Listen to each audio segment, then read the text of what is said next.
Kia ora everybody. Welcome, welcome. I hope that you've all had plenty of water in the last couple of hours. It's pretty hot out there, and we just thank you so much for being here.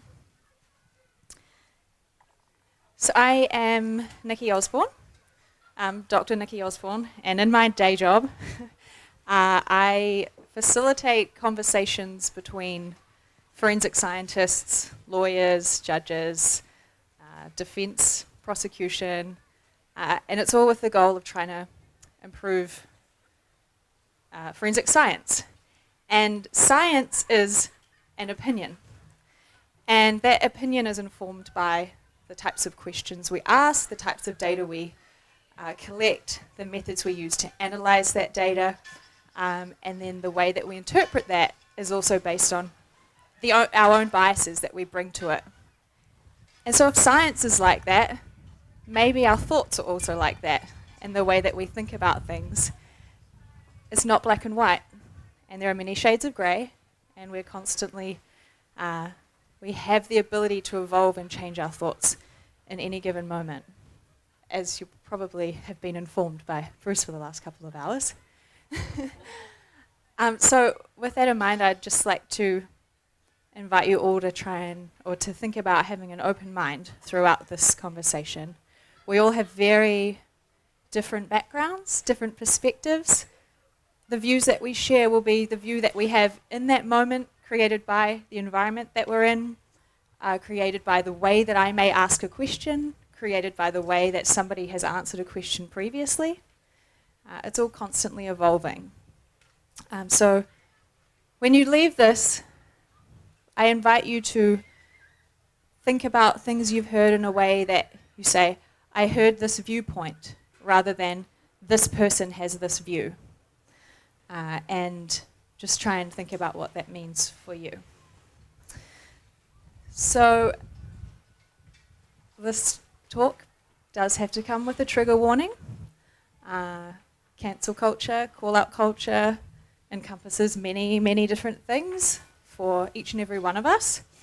The nature of it is such that it kind of can relate to anything that's morally, ethically, or legally objectionable, and that could be, that could include, but is absolutely not limited to, racism, misogyny, violence, sexual harassment and assault, inappropriate relationships, conspiracy theories, views on vaccination, societal systematic harm, pollution, climate change. The list goes on and on and on. Any of these things may come up throughout the course of this conversation. So I just want to preface it by saying, if you do need help after this in processing anything or sharing your views, we do have a safe space that you can go to.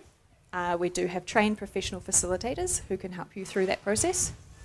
When Rainer speaks, he will talk a little bit more about where you can find the safe space and where you can go. All right, I would like to, I'll hand it to the group to introduce themselves. And as you introduce yourself, I want you to share with us how you're feeling in this moment. We've had some pretty intense, deep conversations leading up to this, not just with each other, but with other people in the community. And you're all incredibly brave for showing up here, having no idea where this is going to go, what's going to come up. I just want to honour you for being part of it. And I also want to say this panel is what it's not about. It's not about excusing bad behaviour. It's not about, we're not here to judge or decide if something did or didn't happen. We're here to listen to various different viewpoints on a really important topic that has affected all of us in some way. It has affected the festival, people involved in the festival. So yeah, just invite you to keep your minds open as we go through that. All right, we'll start with Bruce and we'll go this way. If you just want to, we don't really need to know who you are. Tell us who you are, how you're feeling in this moment, and what brought you to this panel. Bruce Lipton here. How am I feeling at this moment? I feel absolutely fabulous to be in a community of people that are thinking the way you all are thinking out here.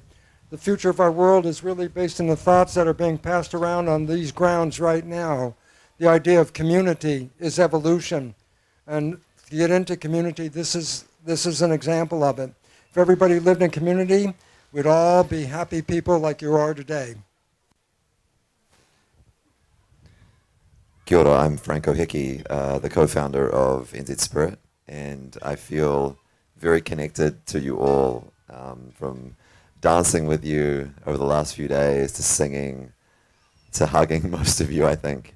And I feel so grateful and really feeling humbly empowered right now. So thank you for joining us. Kia ora, I am Lauren Honey. I am a breathwork facilitator. I'm one of the facilitators here at these festivals. I also come with an ex-event manager background for large-scale events and festivals like this.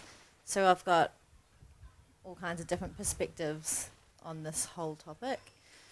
And I'm feeling a little bit nervous, to be real honest, and excited. I'm stoked that we're having this conversation. It takes a lot of courage to do this, so hats off to all of us up here. And all of you here listening too, you're all a part of it. So thank you. Hey guys, my name's Micaiah. I'm the operations event manager for the festivals. I'm nervous and excited as well, but I really believe that this is such an important topic, and so we're all putting our, big brave pants on right now, and just starting this conversation. So in the hope that it creates some change, some positive change around this topic. Kia ora, aloha. My name is Nako. I'm a singer-songwriter from Oregon, playing tonight, and really happy to be here. I've been all around the world to many different types of communities and gatherings, and I commend this community here for being brave enough to have a conversation that is messy, that is tricky, that is complex, just as we are as humans, and to want to move into a space where we can have hard conversations and dialogue about humanity and about choosing life rather than exiling people and disposing of humans. So I'm really excited to be a part of this conversation and be a part of a community that is representing something very futuristic, but it is now. So, yeah. Kia ora whānau. My name's Kaz. In my day life, I have spent time as a restorative justice facilitator, and I'm a librarian. Most importantly, like many of you, I'm a mama and a sister and a friend, and I'm mainly going to be sharing from my experience of cancel culture today, because I just want to share that with you. I'm feeling a little nervous too, but I'm very grateful for Sasha at the end of the ecstatic dance, who said, if you feel fear, you just say, stuff it, I'm doing this anyway, so that's cool. Tēnā rā tātou katoa. Ka nui te mihi ki a koutou e te haukainga, Ngāti whātua ki kaipara ki a koe hoki, Franco, i te rangatira tēnā koe, kia ora rā. Ko Ngāti Maniapoto tōku iwi. Kia ora whānau, my name is Nina Kay. I'm a grandmother, I'm a mother, I'm a music manager. I work in the music industry. I sit on a board that is about diversity, inclusivity, and the prevention of sexual harm. I work with men who harm children and men who harm adults. I'm a yoga instructor. I have a session tomorrow at 12 o'clock here.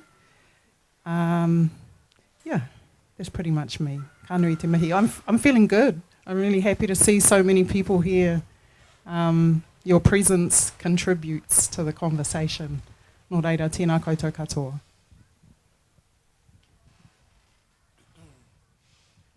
Yeah, kia ora. My name is Raina. I guess some of what I bring, my background is about 14 years with an organisation called Essentially Men, helping men for 30 years recognise the new conversation they can have with themselves and others around being more emotionally available and aware of their emotions and what's really true and real for them. And we run courses to help them come out of isolation and into connection, firstly with themselves and then with other men.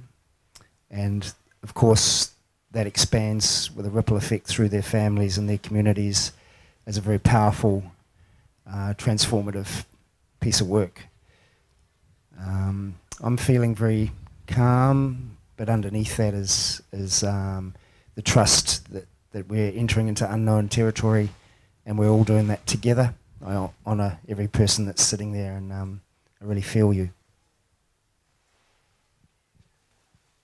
Thank you very much. So I first would like to do a little exercise with all of us to sink in to the space, and then we'll get into the conversation. So just inviting you all to take a few deep breaths, closing down your eyes.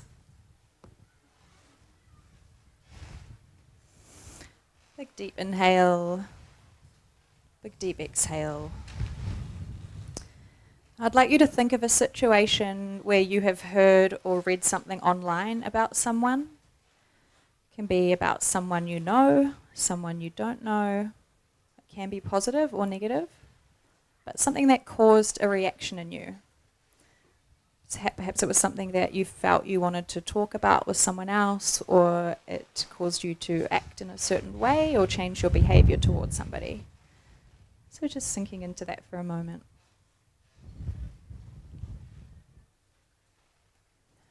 Now I want you to ask yourself these questions.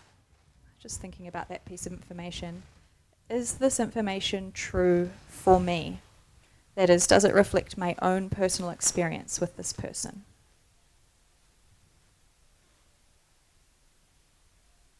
If the answer is no, can I let it go? Do I believe this information contains truth for someone that I know and love? That is, have I seen it happen firsthand to someone I know and love? If the answer is no, can I let it go? If the information contains truth for you or for someone you love, what actions can you take to prevent harm to yourself? Or what actions can you take to prevent harm to others? If that information turns out to be false or not true in the way that you have understood it, can you forgive that part of you that judged the information to be true?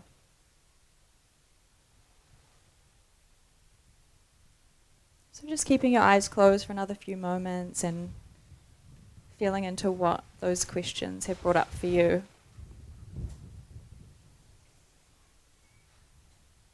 Now taking a few more deep breaths, sending love, healing, compassion and strength to all those who have been harmed. Sending compassion, awareness and healing to those who have caused harm.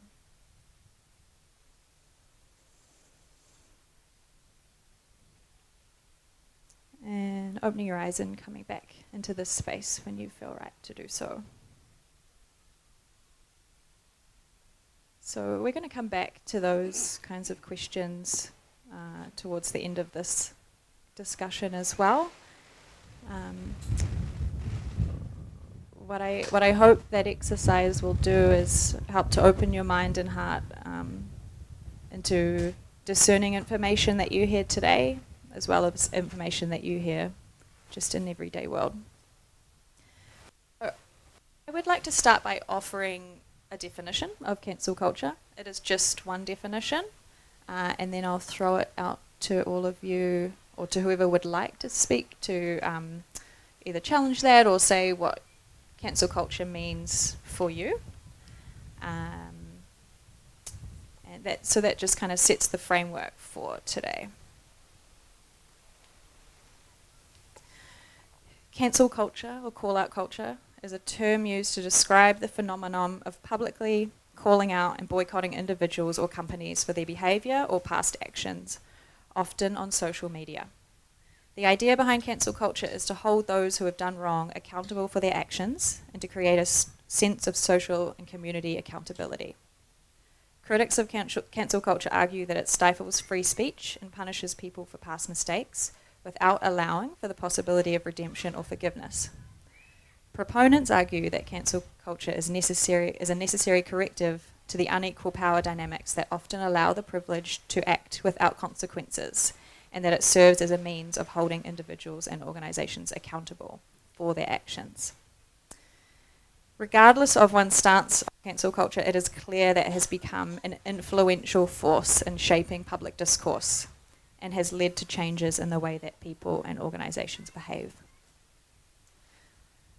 So with that in mind, would anyone like to offer their own personal perspective on what cancel culture means to them, if it differs to that, or if there's if you disagree with any of it or agree with it? Kaz.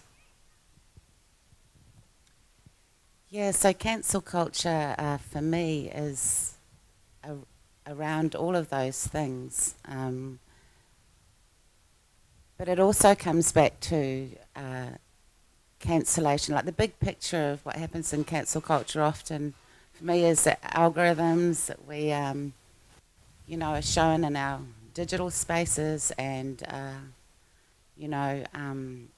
being blocked from sharing what we want to share and what we want to believe.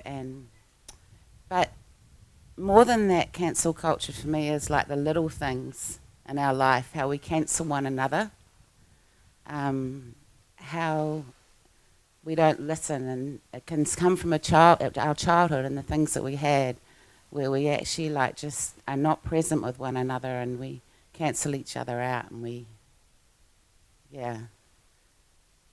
that's some of the really big stuff that I think can create division and pain in our societies.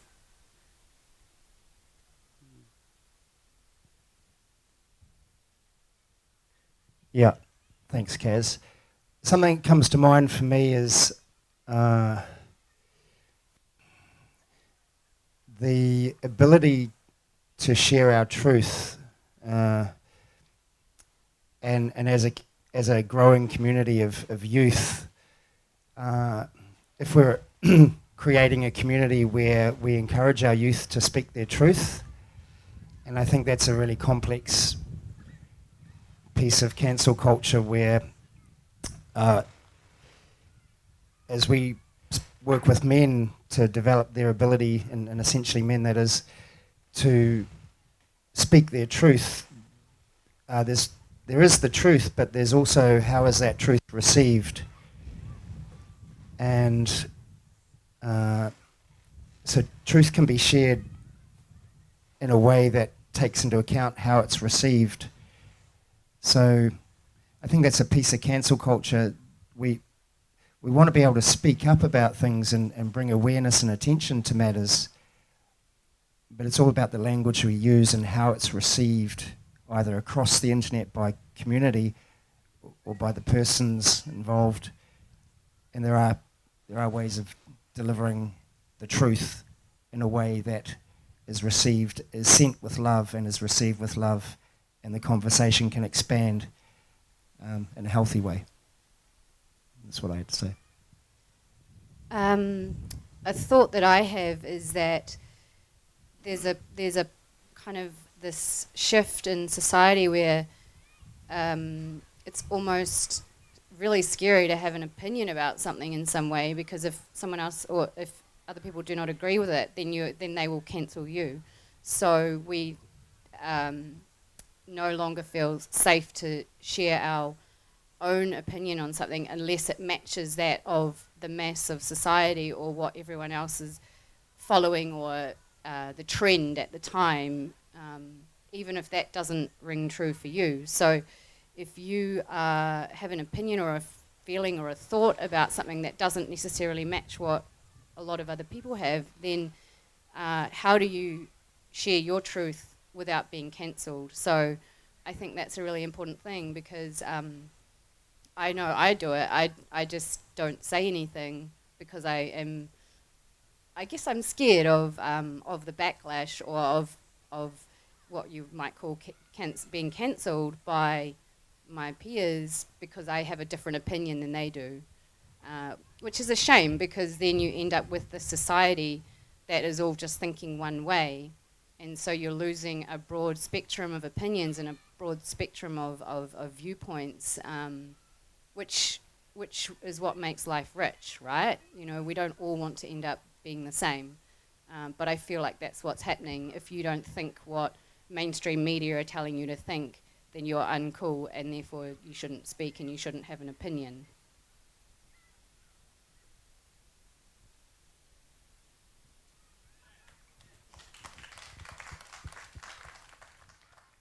Yeah.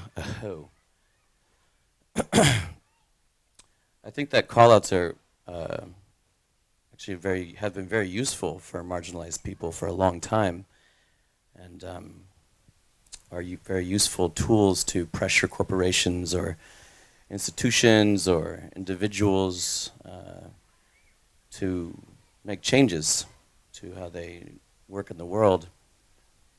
And I think cancel culture is not a culture at all.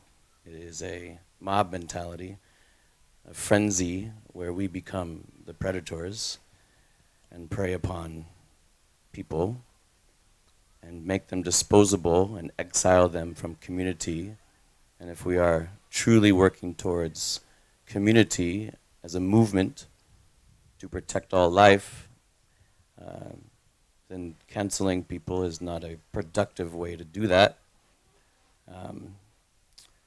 I think that if we want to end systems of harm, we need to replace them with systems that and institutions that choose life and are affirming life, providing people who have been harmed with tools and resources and support to heal and grow, as well as providing those who do harm with the same tools and resources to change their behavior rather than abandon them, as the cancellation sort of is asking us to do. And oftentimes the call-outs are generally just one-sided and asking for immediate consequences without any dialogue. And I think that the conversation is so important to be having, rather than the way that it's happening. So, yeah. There are two aspects of the cancel culture that I'd like to address. One is a historic aspect where people from a long time ago, because of the way they lived, get canceled because of the culture at the time.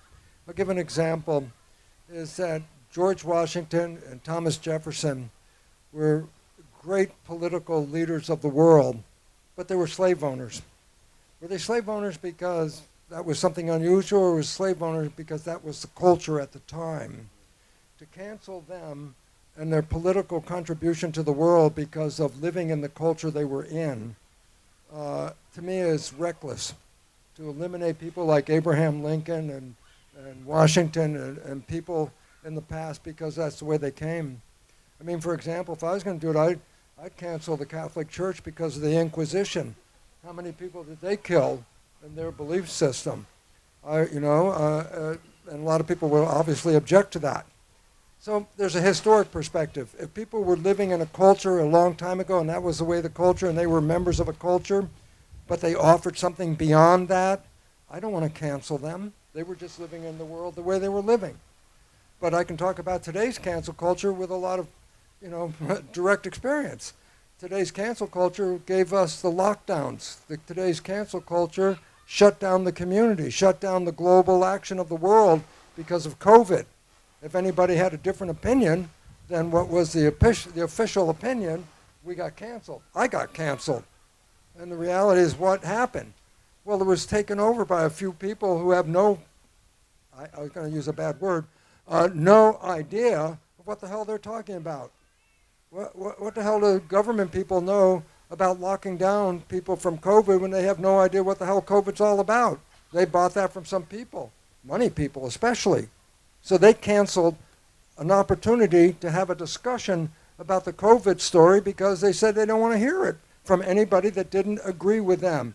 Well, that right to me is a current example of, well, that really screwed us a lot. And we're paying for it right now.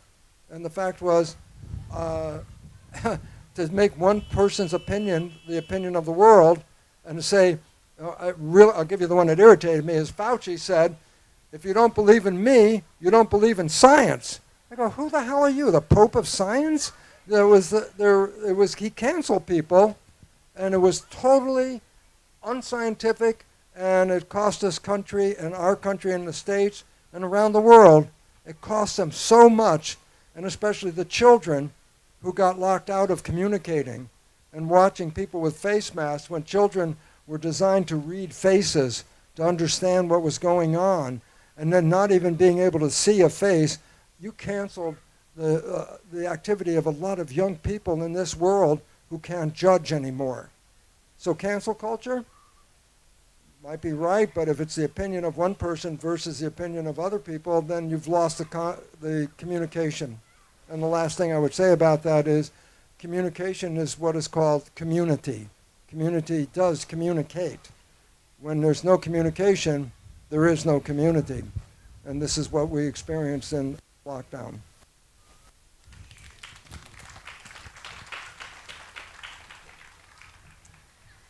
Thank you all. So we've heard potential negative sides to cancel culture and how we've experienced it. The hashtag #MeToo movement, kind of the last 5 or 6 years, has helped a lot of people forward and feel empowered survivors to share their experiences. Does anyone have an opinion or a thought on how this may have shaped cancel culture, or would like to share potential of positive elements of it? Just very quickly is this. I think the Me Too movement was a fabulous movement. It didn't cut down conversation. It opened up conversation. It gave us an opportunity to hear from people who were suppressed the entire time. And so that opportunity for let's hash up all the stuff that is wrong, because if we want to create a civilization to move in the future, we can't keep hiding the suppressed material that was either racial or against women in a particular case, or like even trying to hush the green movement down, when these things have to be brought to the surface with a communication so that we can move into the future without carrying that old baggage with us to create a better world. So I'm so honored to see the Me Too generation get its move and get its start.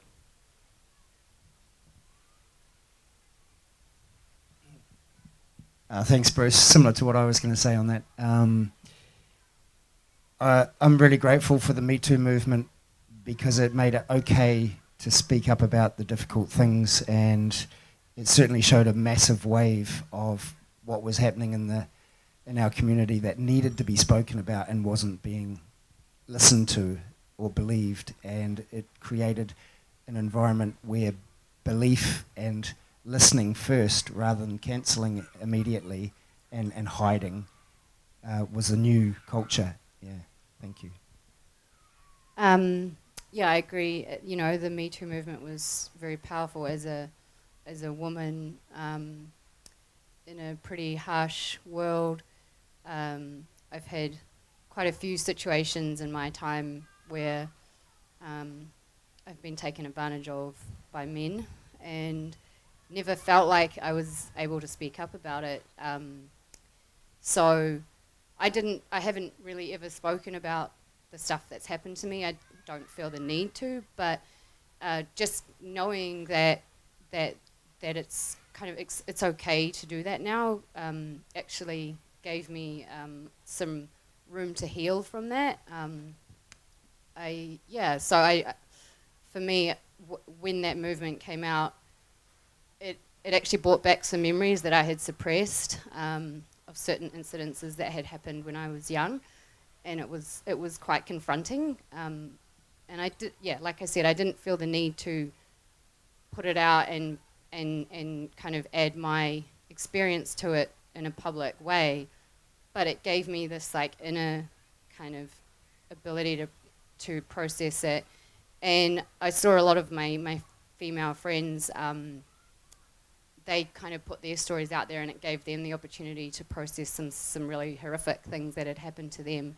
And it was really empowering to have that space as a female in what had been a predominantly kind of male world in the space that I work. It feels good to be able to speak and be heard and now be believed and not be shut down and just told to like, oh, it's okay, like you get over it, you'll be fine, and it gets brushed off and gets pushed under the carpet. So yeah, I'm grateful for that movement. I'm grateful for the empowerment that has given females in that space.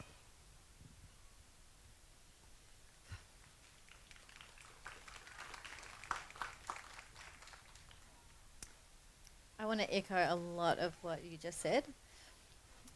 As I don't even like this term, but as a survivor of childhood sexual abuse, the Me Too movement was huge for me as a woman to take back my power and do a lot of healing.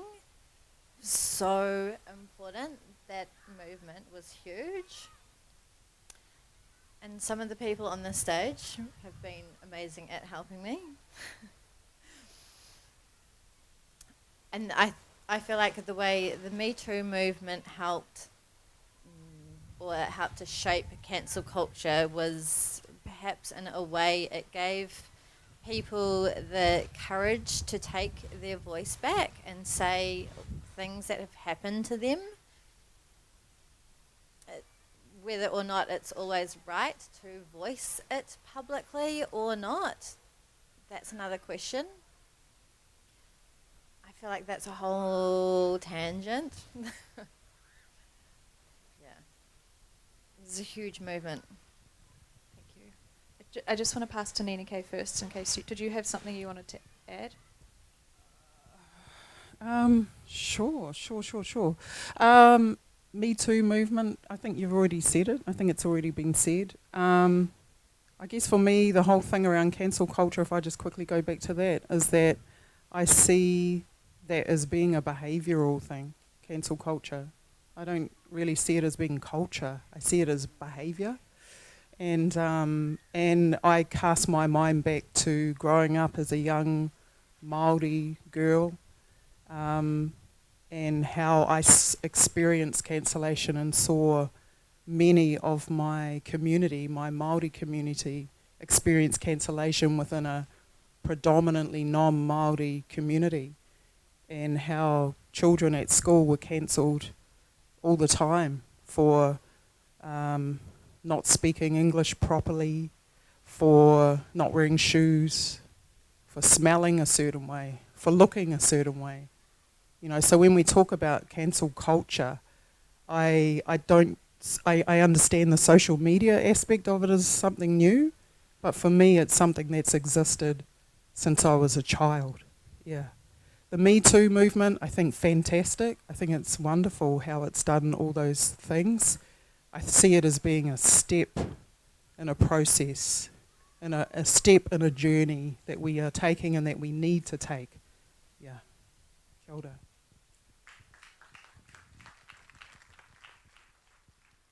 Yeah, just to add to that, I think Me Too is a really powerful door that was opened for healing to begin in spaces where men's behavior became so normalized for so long that it needed to crack open the wound and shed some light on it so it could begin to heal, opening the eyes to supremacy, where male supremacy or ableist supremacy or cis supremacy even in the gender space, and the overarching pandemic that it is, and the patriarchy as well, the male domineering society that we have been existing in for far too long. And I think that it's as Nina K was saying, yes, I think it is a good step in the right direction. I'll just add a little bit more to that. It's a little bit speaking to the difficult stuff, it feels, but so I'll do it anyway. As children, I think we learn there are repercussions and consequences for our actions. And the Me Too movement, if we're speaking to that, I feel brought about a little bit of a shift in the consequences for actions for men that were out of integrity with women, in that they could become exposed somewhat through the being called out, the stories being named, their actions that previously almost they weren't being held accountable for. Yes, they were, but really a lot of the way we were dealing with sexual harm and things, a fraction of accountability was really being seen and heard. So I can say that from the perspective of a man as a yoga teacher, is similar to how I see men with the Me Too movement. And it's a good thing in that, but we should be accountable for actions anyway, but sometimes it takes something to really slap you in the face or something more solid to bring about a change of behavior. And I think knowing that if we are out of integrity and there is a way of being held accountable, in this case, say the Me Too movement, if you're out of integrity with a woman, and then the world hears about it because it's okay to speak about it now, a man, in my view, may actually think twice about when there's that point of being able to choose an action and choosing to perhaps make a bad choice in how he treats a woman, thinking that that may become part of a story out there through the Me Too movement is another piece in what holds a man more accountable for his action. And what we saw here today with the men gathering together, we mentioned accountability, holding each other accountable, and so there's other ways of doing it, but Me Too was really interesting. And I mentioned the yoga thing because as a yoga teacher holding space with women, there's the potential to, even without intending or actually even doing anything, something can be perceived as being out of integrity. And so it's incredibly, incredibly important for me in that space to be 100,000% clear and in integrity. And part of the reason I do that is because I know there is the ability, any misjudgment and integrity to suddenly be available to the world, and my career as a yoga teacher, man amongst many women, would be completely over. I just want to add to that quickly. As a musician and as an artist, it has created a hyper-vigilant sense of awareness around consent and communication and transparency. When greeting my fans anywhere I go or greeting any person, it has created that sense of awareness to be more aware, of how I'm interacting with women and around the world because of this as well. Just wanted to add that. It's very important. Kia ora, thank you. So the topic is very wide-ranging, so I want to kind of try and bring it bring it back to social media aspect, since a lot of us have been affected by that in one way or another. So, what role does social media platforms play in amplifying cancel culture, and how can we ensure that these platforms don't become a tool for online harassment? And yeah, let's start with that. Does anyone want to speak into that? How can we ensure that social media platforms don't become a tool for, continue to be a tool for online harassment? I think it's very much up to the individual, as we're all aware. We're all in control of our own social media. I mean, obviously there's different organisations and groups and businesses and things like that and entities that have social media, but essentially we're talking about on an individual level here. It's always an individual that puts the post up. So really, when we're talking about conversations around cancellation, the conversations need to start with ourselves first and foremost. You know, we have to look at taking on a new code of living in order to be able to manifest how we do not cancel others. And it's essentially language at the end of the day. Cancellation comes to us through social media in the form of language. So it's all about language. And what someone posts on social media is reflective of what they're thinking, right? The conversation that we're having with ourselves. So I think it's really something we have to take responsibility for as an individual around whether we want to, how do we want to, you know, how do we want to appear? How do we want to, what kind of imprint do we want to leave through social media? For my own situation, I was not, my cancellation, the attempt to cancel me was not through social media. It was a bit more old school. It was through texts and phone calls and emails on a very large mass scale. Social media was actually never used, but what I did was I used social media as the response. So I shared poetry and I shared statements and things like that and imagery to kind of respond to what was going on through that medium. So it can be used, and I was very, very careful how I did it, made sure there was integrity, made sure that there was love, that there was compassion, adopted the what I believe is the practice of my ancestors and how we would have dealt with an attack like that. And how we deal with it is to not then do the same thing back, because we're perpetuating the exact same harm when we respond in that kind of way. Yeah.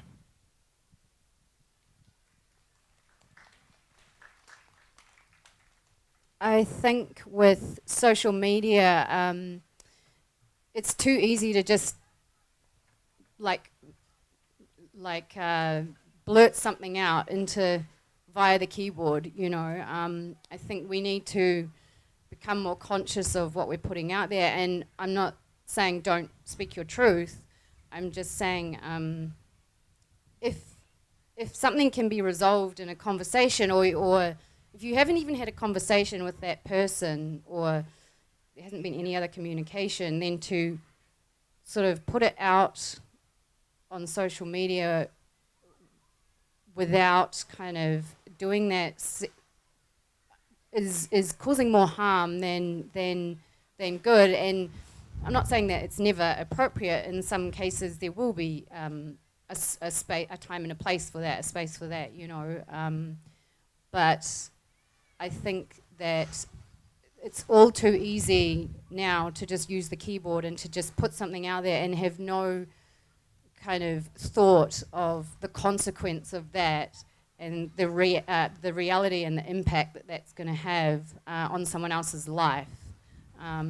It just makes it too easy, you know, to kind of ruin someone else's life without any sort of thought of the reality of that. Yeah, I think that social media is a really singular form of communication. If you think about all the things and ideas and things that make you up as a whole being, when I think about myself, I've got different things I like to eat and different things I think about, and they change day to day. When I put a post out, it might not be relevant tomorrow. It might have evolved from then in the next 5 minutes. So the danger of social media and judging someone from a social media comment or a post or a photo, just a sound bite or a picture bite of a snapshot of someone's life, you're missing the whole being. And it's reckless to do that, I believe. And if you think about yourself and what makes you up, it's so much more than an idea or a comment or someone else's comment of you. Yeah, it's dangerous. Thank you. All right, are we ready to go into some murky territory and speak to some elephants in the room? Are we okay with that? Yeah. So there are people on this stage who have had accusations leveled against them and cancellation attempts made on them. Those of you who are here in the audience haven't participated in the boycotting of the festival. Thank you. Maybe the ones that have boycotted it could have had some value in being here for this conversation. But Franco, can I go to you first? And as much as you're feeling comfortable to share your experience of a cancellation, multiple cancellation attempts, and how that has shaped how you show up now, and I know you've never spoken publicly about this, so it's up to you whether you want to in this moment, and it's okay if you don't, but I just want to give you that opportunity if you do. Thank you, Nikki. So yeah, this this festival is a reflection of me and my ex-partner's spirit. Starting this festival with Nikki Rhodes 6 years ago, a lady whom I loved very dearly and was the first lady and only person I've actually loved before. And we created so much awesomeness, and here you are. Without the connection with her, none of us would be sitting here in this particular way. So I really honor that connection for having happened. And since then, as most of us can probably relate to, things change and we break up. And when we're not emotionally mature enough, we can throw our shit at each other. And why we do that is personal to an individual, to the person. And that seems to be what has happened after us breaking up. And as you all probably know as well, any breakup is extraordinarily heart-wrenching and painful for just the two that are in it, let alone when you're standing on a stage and you've got some followers and the opinions grow and grow and grow and grow. So the last 2 years have been two of the most difficult years of my life, just because someone that I really gave everything to, I showed everything, and really feels like I had my vulnerability weaponized back to me. And that has not felt good at all. Yet I am so grateful because I've decided to go deeper into who I truly am, ask the question, who is Franco Hickey? And turn into the man that I always knew that I was,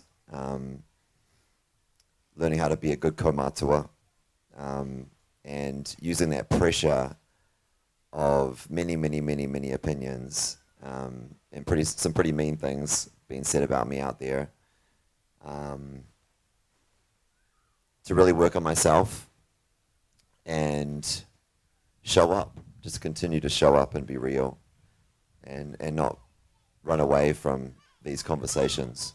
And that's why I think the power of conversations is the power. So yeah, grateful to be sitting here right now.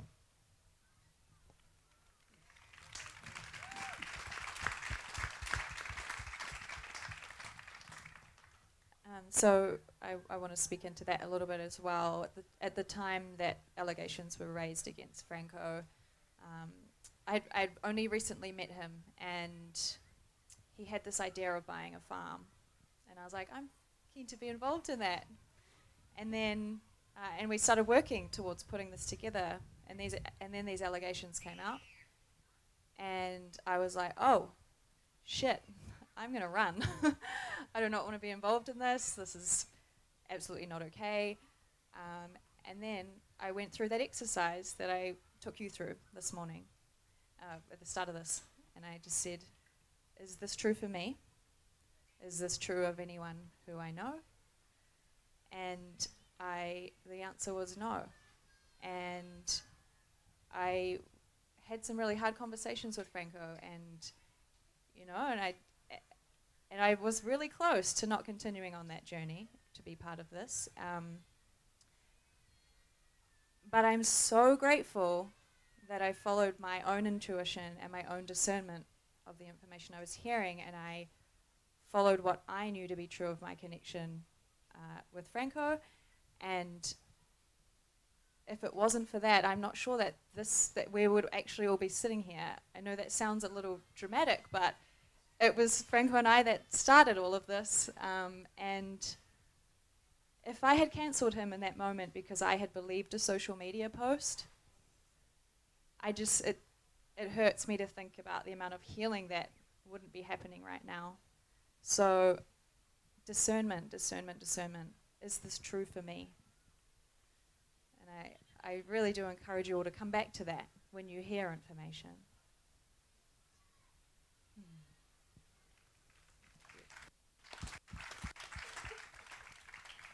Something powerful about the word Nikki. I feel like I always have to say I'm Nikki Osborne. The second elephant in the room. So, when NZ Spirit was announced at Resolution, when the lineup was announced, there was some kerfuffle that went on about Franco's decision to include Nako on the lineup. You're so brave for standing here, for sharing this space with us. Thank you.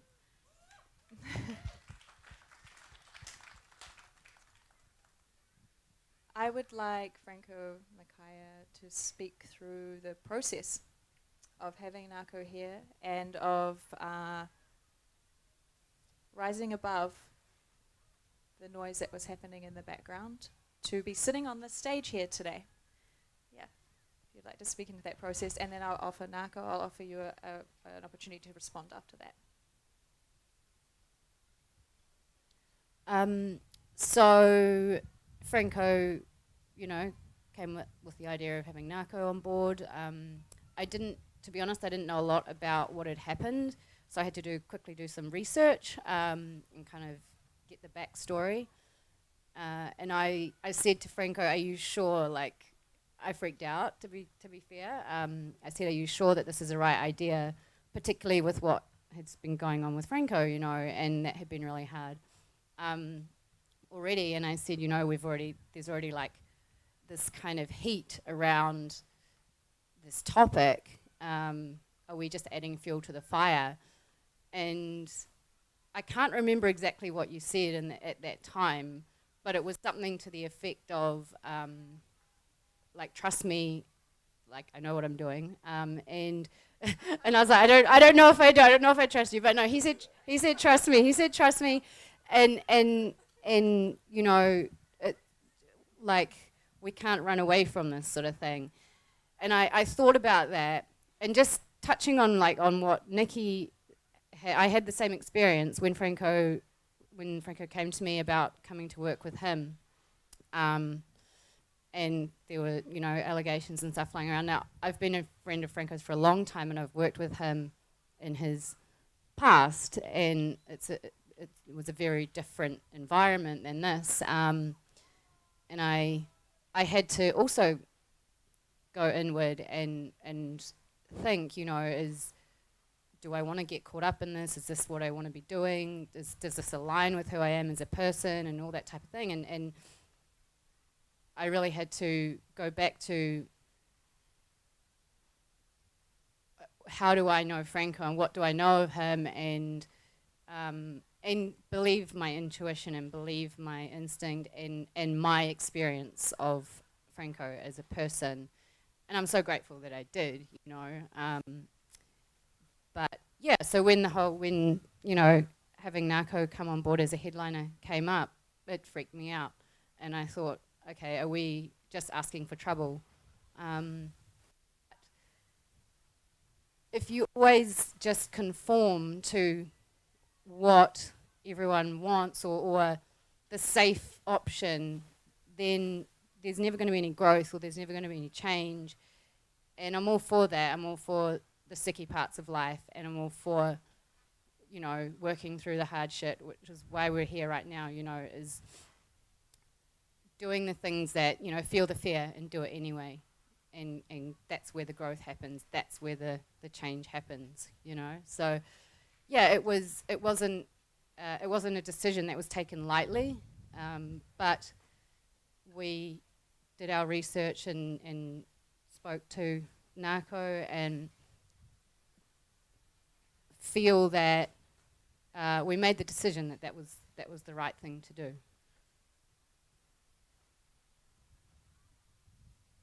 Yeah, thank you, Micaiah. And it's really forced us to create circular structure at NZ Spirit and create a safe space council, which Raina is on and Karalia is on, Nikki's on.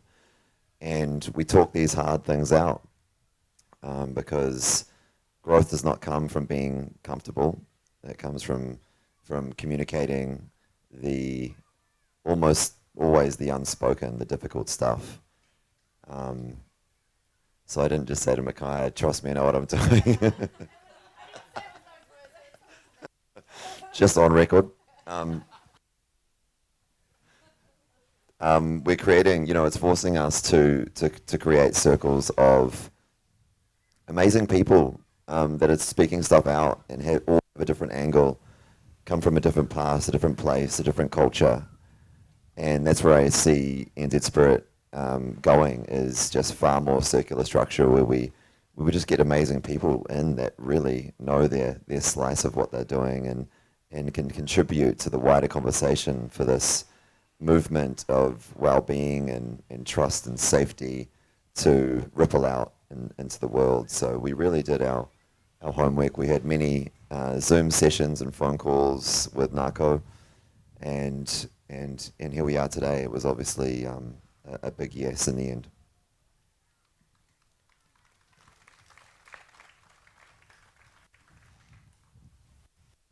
Yes. Well, I want to just add that I too was freaking out when Franco and I first got on the phone, and also even when I got on the Zoom call with everybody, because for where I have been at for 3 years now, and where I was feeling when I got the call to ask to come here to Aotearoa, I certainly was a bit questioning it. I thought, are you sure you want me to come and sing my songs for your community? Because I had become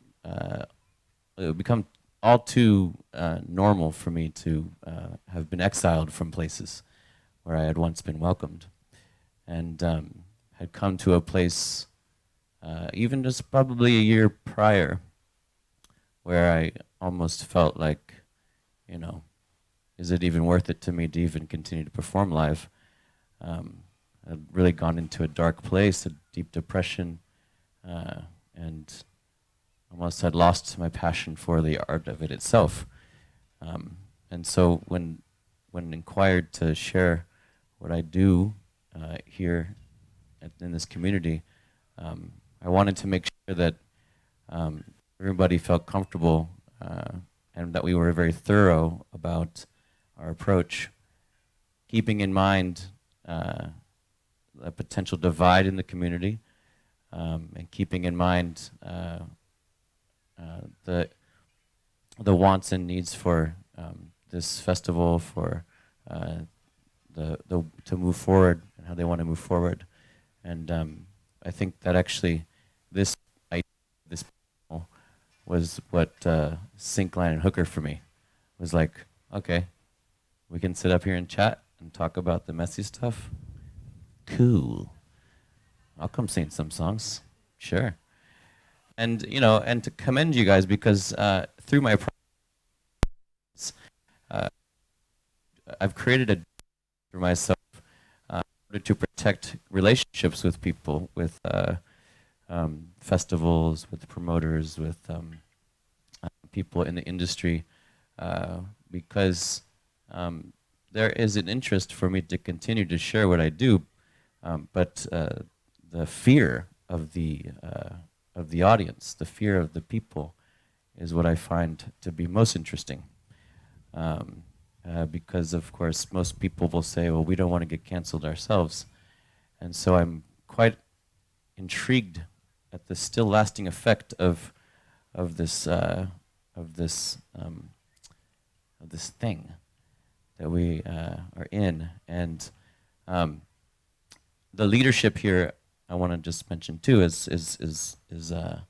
something I haven't seen in my country. I've been in many discussions over the last few years with similar people as yourselves who are not prepared to bring their community into the conversation, let alone other people who will be on the stage. I had a couple experiences last year, or in the last 6 months. I was booked to play a festival in Europe. And when it was announced, we hadn't done this. We hadn't had a conversation. And it was announced, and 7 of the artists on the bill went to the promoter and said, we're not going to play if he's on the bill. And so I silently backed away. Many of those artists are people I toured with or opened for me. And then this year, a festival in my country, very eager to bring me back, but lacked the leadership to bring the artists and the community into the conversation to talk about it. So I feel very safe here, and I thank all of you, no matter where you stand on the issue of me, for being open to having me here and to allowing me to come all this way to share my songs and my intention and my vibe and my heart. It means a lot to me, and I'm very, very, very happy to be here.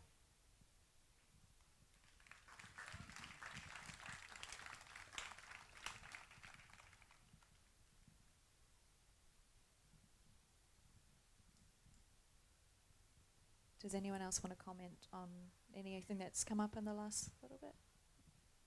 We could move on to. Thank you, Naku, so much. Yes, Kaz. Yeah, I'd just like to say, you know, the cancel culture can end up having such far-reaching impacts. And I said earlier, you know, like even the little things, the little ways that we speak to each other, the ways that we don't really listen to what feels to be true to us or feels whether there might be a different scenario there, and how we can fester that out and the impact that can have on others. Which perhaps speaks to these situations here.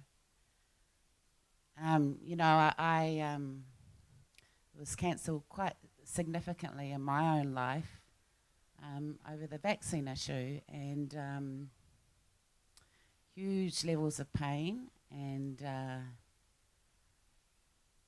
you know, my partner lost his job, and I was stood down, and I just want to share how I then went on to impact others. So by being cancelled, this was what can happen.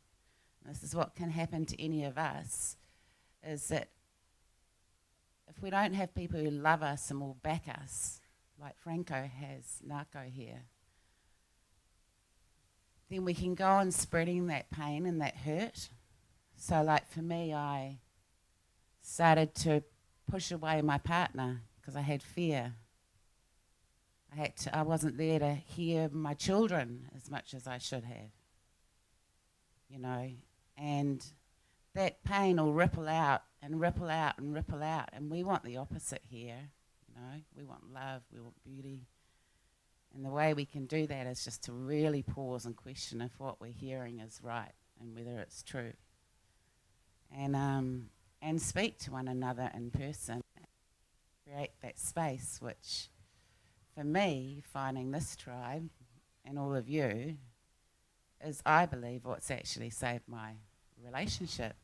You know, and now I can invite other people to come here and be here and share. So I don't, we were told we could go off topic. I think I just did, didn't I? But, yeah.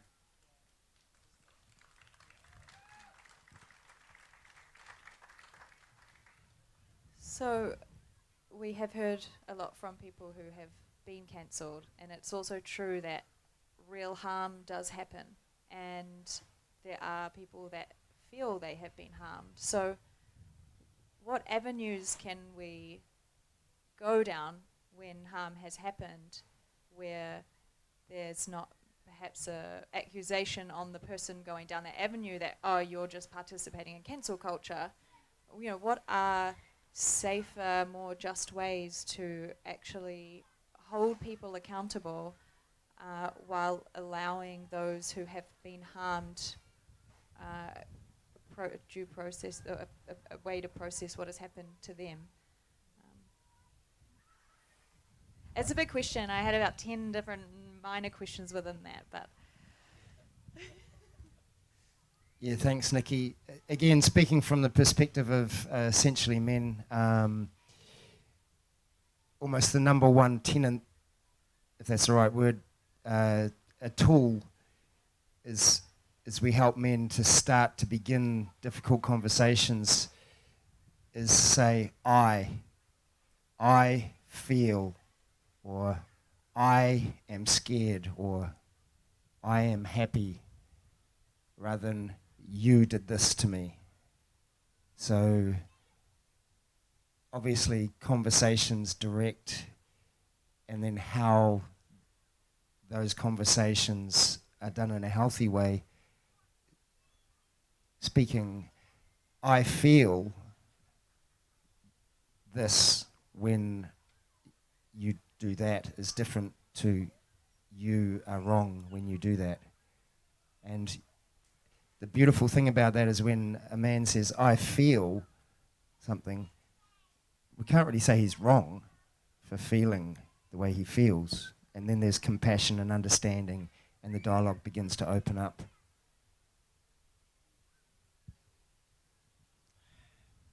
I think it's kia ora, Raina. That was awesome. I think it's never black and white, ever, and it's very much over to those involved, of course, in the situation and the context. But ultimately, if we're going to come, if it's very difficult to ask somebody who feels like they've been harmed to then have to try and lead things to a place of healing. However, it's kind of necessary in some ways. You know what I mean? Like, it's an opportunity for incredible spiritual growth, for incredible opportunity to tap into the true vastness of our emotional intelligence. But again, it is a lot to ask of somebody who feels like they've been harmed or who has been harmed. So I don't think it's black and white at all. And so for those who don't feel like they can navigate that on their own, they need a lot of support. You need support anyway, but ultimately, The ultimate is that we can all sit together with support and place it in the centre and look at it and then work out how everybody can heal.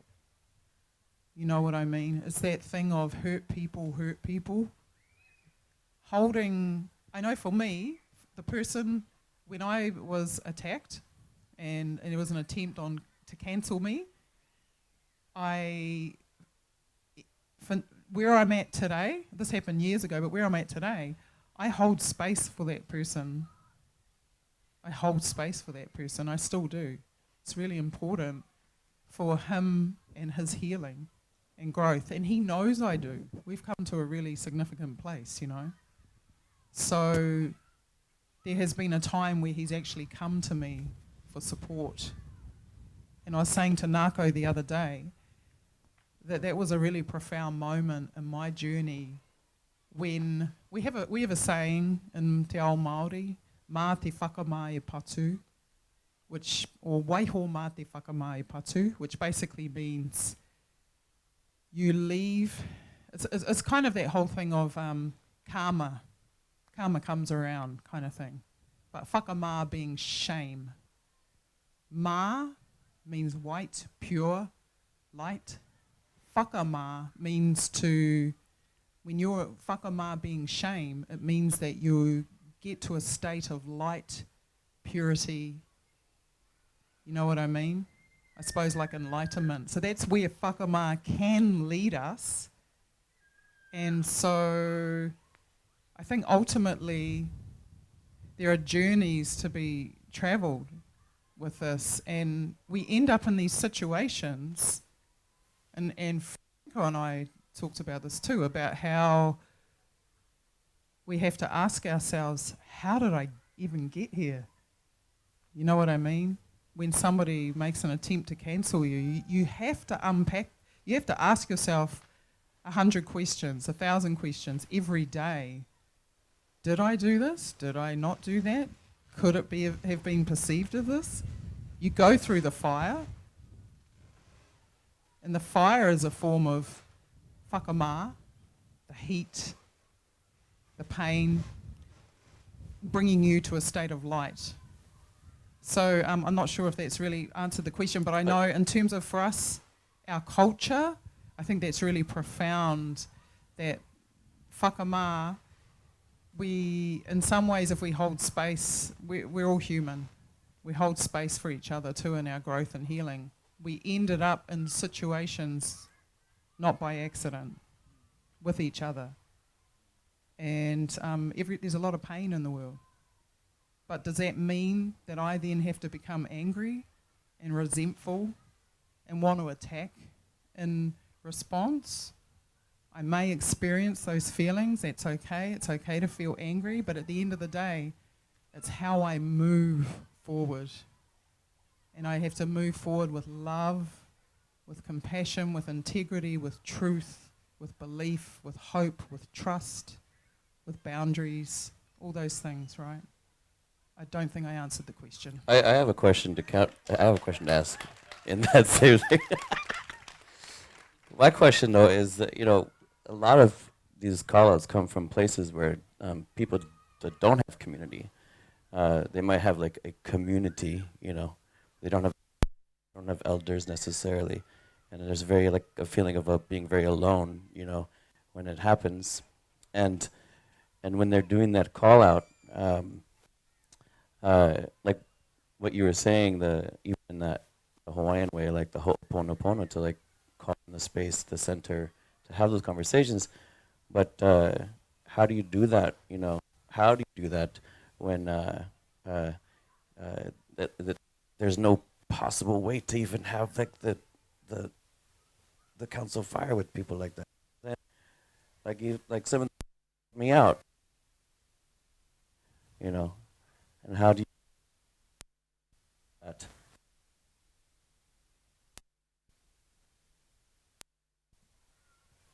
Cause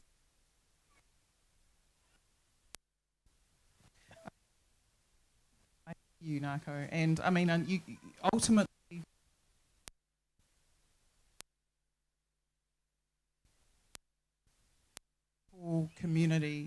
some people we don't have physical community. When we cancelled, for me, my response was to dig a hole and bury myself in it. I didn't want to see anyone, not even my own family. I didn't go anywhere. I isolated, all those things, right? I couldn't bear humans anymore. So what that did was encourage me into a place of spiritual communication with Same. my ancestors. Same, yeah. A place that I needed to go. Yeah. At the end of the day, I knew I needed to go there, but I'd never been really forced. You transforming it, right? Right? And so, I don't know, there's the spiritual world and there's the physical world. The people, sometimes I just think, you gotta kind of let some of them go, you know? Because it's a spiritual journey. Just don't always understand this journey of to find spiritual strength and emotional drive.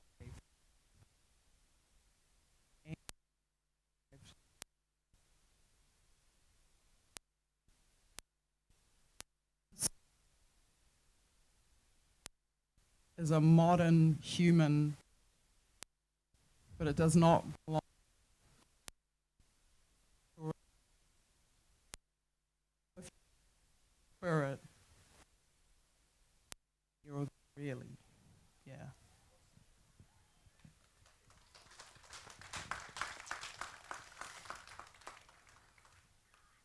So I'm going to go to Lauren, and Lauren is one of my dear sisters, and we have spoken prior to this panel about whether I can ask the question.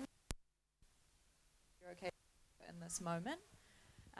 So as a survivor, how have you been able to hold the person or people to account, and how have you done that? And is there anything you would do differently, or again, I'm going to ask 10 questions, and I'd just like you to speak into what feels right for you and what you want to share about your experience.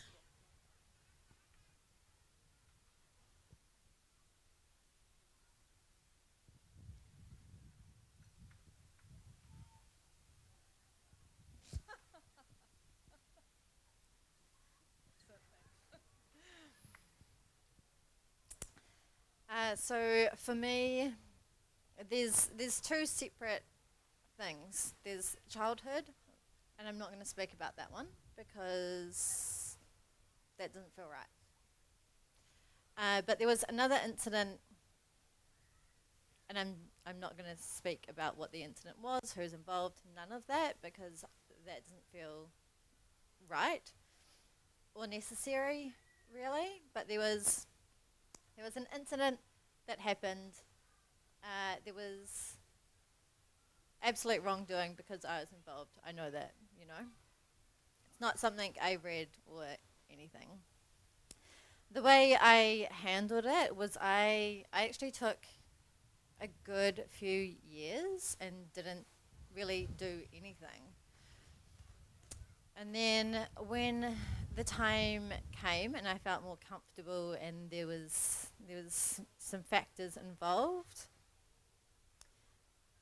and I got to speak it out loud to a few people, there were conversations had in private with a few key people, and then I left it in the hands of these key people to do whatever they felt right in the restorative justice sense. I mean, I could have said something online publicly, but the only thing that's going to do is cause harm to the other person involved. It's going to bring me through the mud potentially. People questioning whether it happened or not, and excuse my language, but fuck that. Nah. And I don't feel like a few words posted on a social media site is going to fix anything. all that's doing is speaking something out loud from one perspective.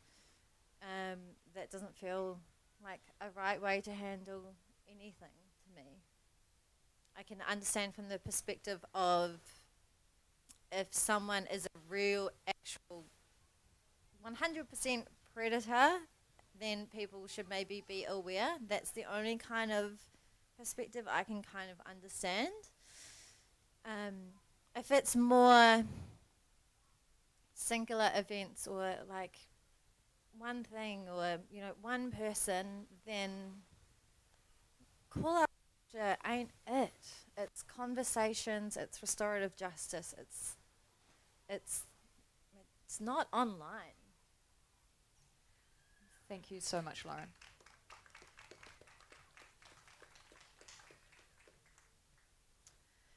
That was a nice segue into restorative justice. Kaz, you are a restorative justice facilitator.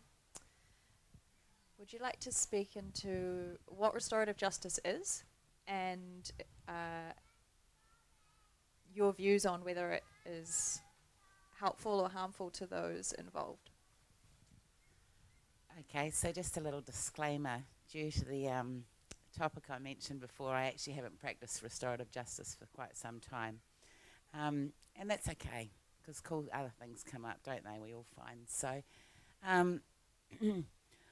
I went to restorative justice from a place of being a victim and felt the incredible impact of how restorative justice can be. And so restorative justice is a tool, a hope-for healing tool that the Ministry of Justice fund in New Zealand. So it brings together the offender and the victim. The offenders plead guilty already generally, and it would be suggested by the judge that they come together. If you've got wonderful facilitators who are allowing the space, who are generally, or sometimes their driving passion is not their pay packet, and they allow the space and the time to actually feel into that victim and that offender and find out if they actually really do want to be there. And especially that offender, that they're not just there because they might get some time off or whatever. Re-victimising can happen when they don't turn up. So just an offside, it's really important that we turn up in truth to discuss being cancelled, that we really turn up and be authentic, because otherwise we re-victimise others. It can be a really, really beautiful thing, and I've been thinking a lot the last few days as I felt into whether or not to come here, whether or not I had the skills or anything, but what I really see in a lot of offenders, and I've done some work in drug rehabilitation centres as well, is a lot of these offenders and a lot of these people in rehabilitation, they're just full of fucking pain, people. They haven't been listened to. They haven't come from a place of love. Maybe a lot of us have been in that space too. I know I have in my childhood. And they just haven't been listened to. And you'll see these big dudes, and there's tears. And to have actually felt listened to and cared about. And for me, that's something really powerful. It comes back to what you were saying too about bringing us all into person and spending time together. Here's a pretty cool space to be, eh? But with the people who we maybe wouldn't normally go to spirit with. I've gone off track a wee bit too, but it's probably the last thing I want to say. But we that's what happens. You bring people together that wouldn't normally be together in restorative justice, and the healing's amazing. And that's what we can do in this space. I love coming to this party with my best friends, and I sometimes have a sneaky glass of wine in the tent, and whatever, and and we go and sorry. Well, I'm learning and growing, and I don't have two now. But yeah, I'm human. But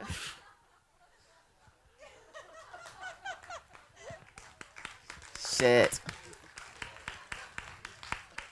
But yeah, what I mean is, it's amazing to be with the same people, but how about we think about inviting those people who, like, how about we invite those people that I have the hard conversations with, or that we've been cancelled by, because that's how we'll impact change.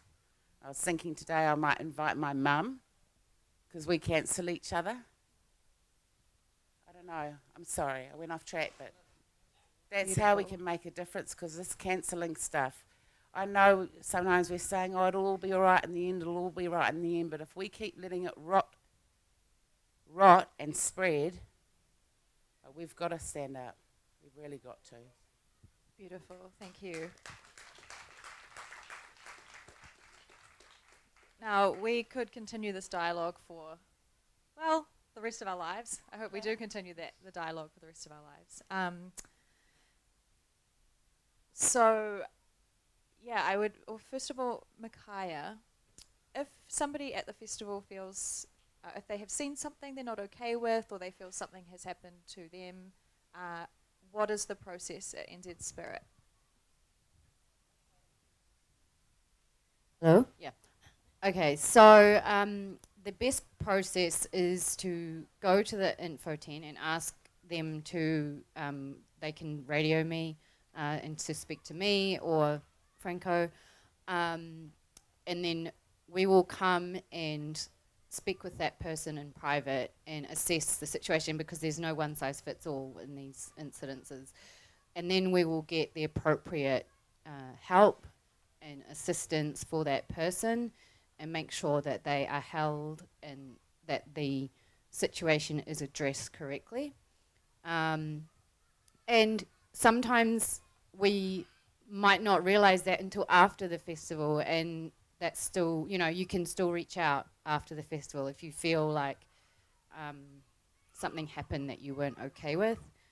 Yeah, please reach out, don't feel like you can't speak and you can't be heard, because Franco created these festivals as a place of healing and a place of growing and connecting. We certainly are not doing them to create a space for any harm, for any hurt or any pain to be caused. So, yeah, please don't feel shame or don't feel like you can't reach out because it's not valid or it's not important enough or what have you. Everyone is important, and everything is important, and every feeling is important. So, yeah, is that clear? Clear enough? Thank you. Thank you.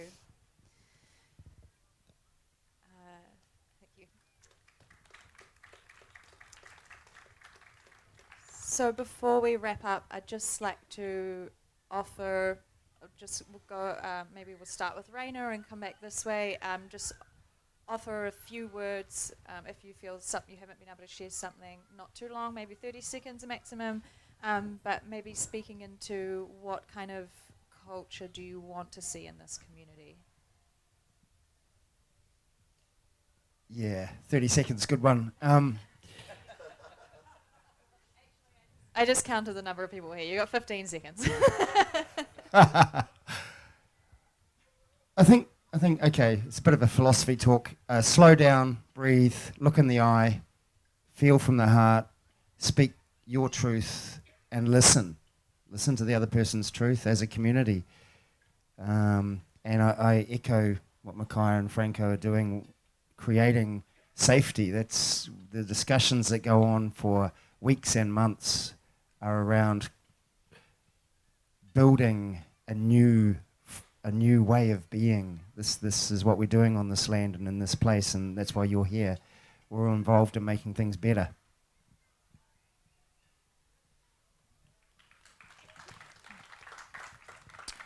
Kia ora. I think to always remember that as we stand on Papatuanuku, on our Mother Earth, that we are connected above, we're connected below, we're connected to the side as well. So in terms of our ancestors, our descendants, our future descendants, and our people all around us. And so therefore, as we move through life, everything we do affects every single one of those realms. And so we must move with love, with integrity, with honesty at all times. Yeah, that's it.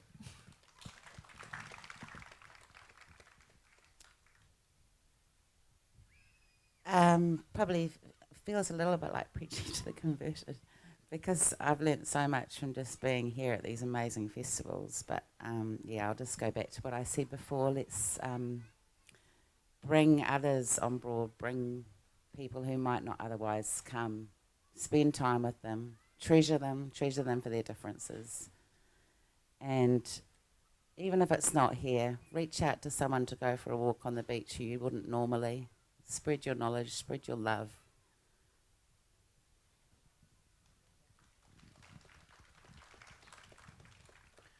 Yeah, I want to see us. I want to see us end the punitive culture that we live in, and choose abolition, end colonization, choose life-affirming institutions, and find our way home to our hearts, to ourselves. Choose life, and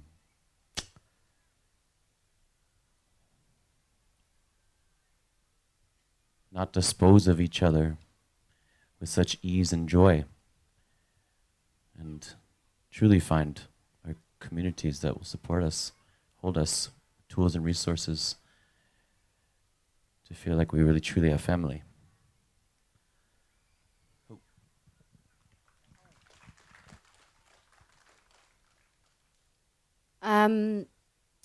I would really like to see conversations happening, because at the end of the day, hurt people, and at the end of that that thing that someone has done to hurt you is pain, usually. That can happen from childhood or something that's happened to them.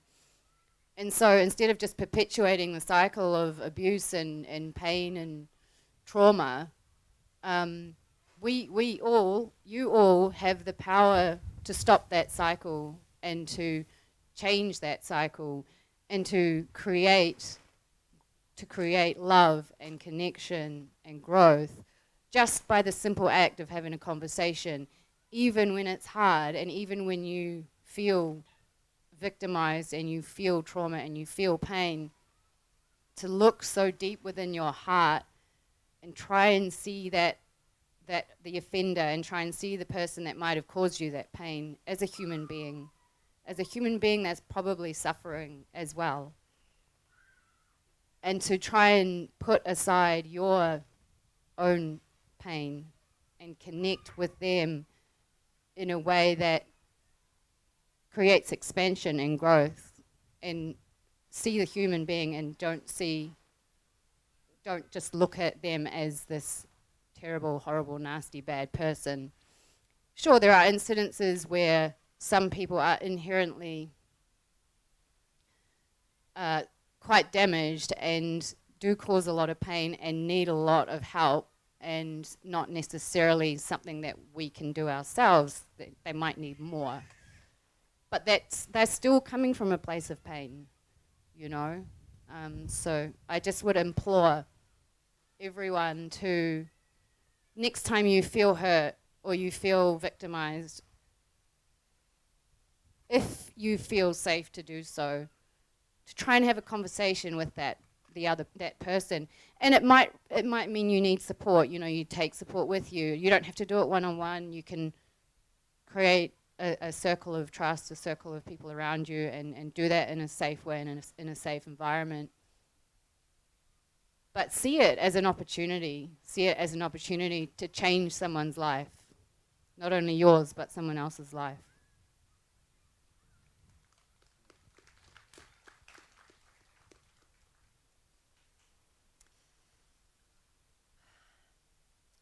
I feel like, one of the big keys for me is our intuition and our discernment. If you read something online, if you hear something, it might not be true, it might be true. Just because you hear it or see it read it, whatever, there's probably a hell of a lot more to the story than what meets the eye. So connect with your intuition, what you intuitively feel to be right. Use your discernment. If you need to, have conversations. Maybe do some research into it. There's always so many avenues you can take, and taking to the keyboard normally isn't the best course of action. So do what feels best and right for you and that unique situation. And let's actually be kind to each other. And if someone hurts you, you don't need to hurt them back. The real courage and strength is not being a dick back, you know? Yeah. And don't go on to hurt others like I did if you've been hurt by someone. Yeah. Yeah, let's create new behaviors and talk directly to the people that activate and trigger us, rather than perpetuating hearsay and gossip.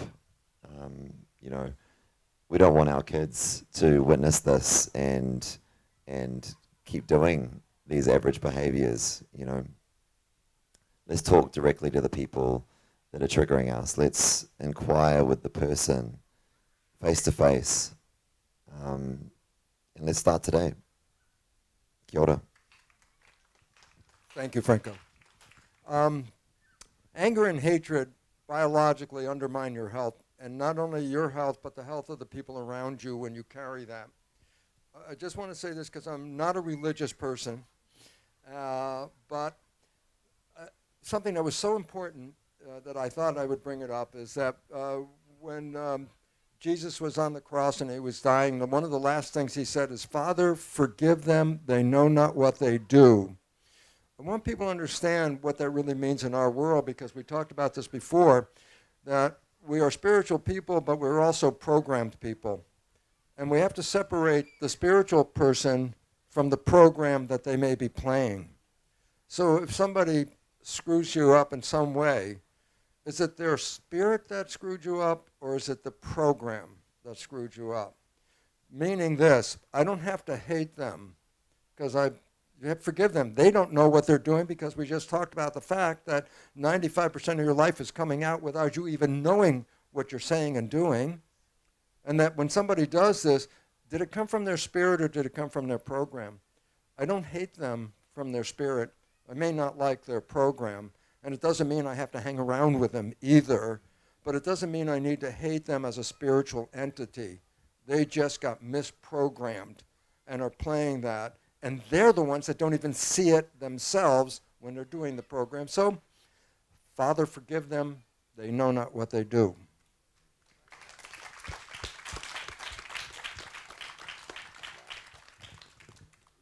Beautiful, thank you. For me, I think it's like Lauren said, discernment. It's coming back to, is this true for me in this moment? It might not be true for you in that moment, but it could become true for you later. But in this moment, is that true for me? And if it is true for you, what boundaries can you set? What actions can you take that are safe and fair and offer an opportunity for fair justice to happen? And in conversation, being okay with saying, hearing an opinion that you don't agree with, and being comfortable with saying yes and then providing your opinion. So often when we are met with information we don't like or an opinion we don't like, we say no but, and then we say our view. But all views can be true or have an element of truth in them for that moment in that conversation. So just being really comfortable with saying yes and I think helps us to remember that. I would love to just honour each and every one of you. Thank you so much for being here, for your bravery and courage. I want to thank each and every one of you here for showing up. and for being part of this. We are running out of time because Joy DeMay, the amazing Joy DeMay, is jumping on stage after us. I can't wait. But I'd like to offer if we want to stay around for a little bit longer, and I know there's going to be at least 600 of you lining up for a selfie with Bruce. I get it, he's a really big deal. So we will hang around. I also invite you, if you have been, if you've felt triggered in any way throughout this process, to there is the Safe Space TP. We are also open to having conversations. And if you would like to come up and speak to any of us, or just share where you're at, what this has brought up for you, your own views on it, we really welcome that. This is an ongoing conversation. So thank you all so much. Would you like to do a karakia to close? I just want to thank Nikki Osborne. Thank you so much for holding this space. This was not easy. Thank you. Thank you. It's an honor. It really has been an honor. So thank you for trusting me. Kia ora. Kia ora tātou. I mua i tō tātou karakia hei whakakapi tēnei wāhanga. Ka nui te mihi kia koe anō Franco, kia koe Nikki, Micaiah, koutou, ngā kai whakahaere o tēnei kaupapa. Just do a karakia before we go into the next mahi for this evening. Nō reira. Unuhia, unuhia. Unuhia ki te urutapu nui kia wātea, kia māma te nākau, te tinana te wairua i te aratakata. Koia rā e rongo whakairia ki runga kia tina. Haumie hui e, tā i ki e. Mauri ora.